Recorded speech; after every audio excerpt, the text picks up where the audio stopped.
Good morning, 11 a.m. In this video, I will talk to you about advice for men about the police. And this would include teenage boys that are 13 years old. If you are a man, then avoid the police because they are prejudiced against men and believe only the women. So, in my life with this spouse, I called the cops 4 times because I was a security guard. And whenever someone started yelling and you couldn't control the situation, like de-escalate, then immediately you called the cops. One time it was a husband and wife that were yelling. So I called the cops. The cops came, said, "It looks like you've been drinking," to the man. And then I heard they told him, just stay in your apartment. Don't come down here to the lobby. And to the woman, I heard also, they told her, "You're only here for the weekend, you say. You're from out of state. Well, you can either move out, or this is a nice area, nice neighborhood. Some parts of Miami are not so nice. You can stay here, and if you're leaving on Monday, then, today's Sunday, then, I'm not going to tell you to go back upstairs with him, but what can you do? If you want to move out, there's a hotel over there." And she chose to stay with her daughter. And she went back upstairs and nothing else. They didn't come back downstairs to fight. All right. With this woman, the spouse, I called the cops 4 times. And not once was she in handcuffs. Not once was she told, "Stop yelling at your husband if you're doing that." Of course, I could not hear because they separate you.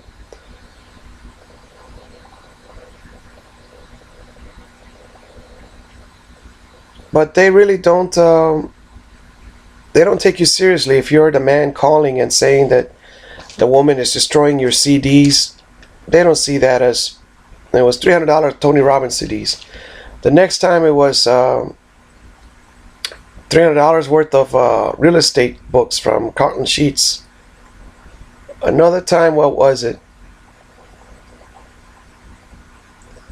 I don't remember exactly the other 2 times. I remember them that they didn't come one time. They said, "No, we're not gonna go over there for that." What is she doing? She's yelling and that. Another time, she was yelling about trying to wake up my son, and she handed me the phone. I said, "Oh, hello.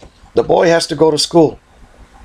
And I said, "Yes, and he has to be well rested in order to be able to learn at school. And yelling at him to get up in the morning is not the way to do it. All of that should have been taken care of last night by sending the boy to sleep early." And all day, the officer said he has to go to school. Well, officer, now I know, I've read my human rights. No, the boy does not have to go to school. The parents have a right to teach their own children and to choose what kind of education the child will get.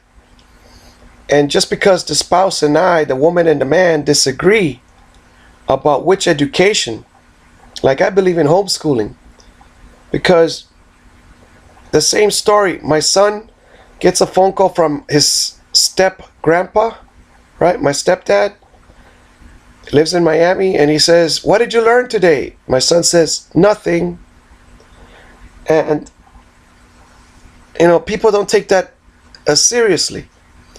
I went to my son's when he was in second grade. I went to his class to observe the classroom for half an hour. It was probably 11 o'clock in the morning because then I was going to stay for lunch. I did stay for lunch. And my son There were 6 of his classmates with their heads down on the table. They're only second graders, people. That tells me that those 6 are not learning anything.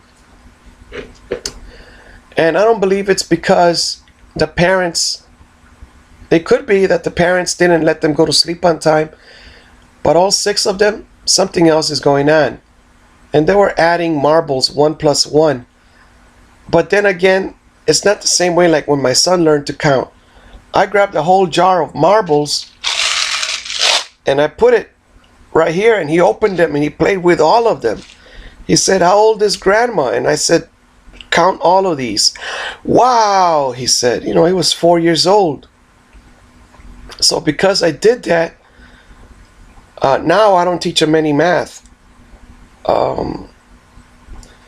I just go into chemistry now and other things that I don't know much about chemistry either. I had a bad teacher. I know he's bad because I am so good. I mean, my son knows what a compound is. In chemistry, a compound is water is the first compound that we talk about. It's hydrogen and hydrogen atom plus 2 oxygen atoms. All right, I didn't learn that in high school, people. I learned that about 3 days ago with my son. I mean, it's sad, but high school, public schools, private schools, the problem is that the teachers have a book to read and they want to do 100 pages because they have to. I'd rather just each student learn 1 page. Some of them will read the whole book and understand. Others will only read 1 page, and from that only understand 1 paragraph. All right, so I mean, this spouse, she has attempted to slam a door on my foot. Now, I told you I practiced martial arts long ago, but I was wearing slippers. And I did not even know what happened. As far as like with my body reacted so fast. I was coming in from the backyard and she saw me coming in and she tried to slam the door. And would you believe that since she pulled back a little bit on the door, one of my legs kicked her in the stomach. My son's coming back. All right, I'll be right there. 1 moment. She didn't call the cops on me that time, but I didn't do it on purpose. I didn't even know which leg. I looked down to see which leg had done it. All right, that was reflex. All right. So if you practice martial arts, you have to live alone. You cannot live with a woman that does that. All right, talk to you later.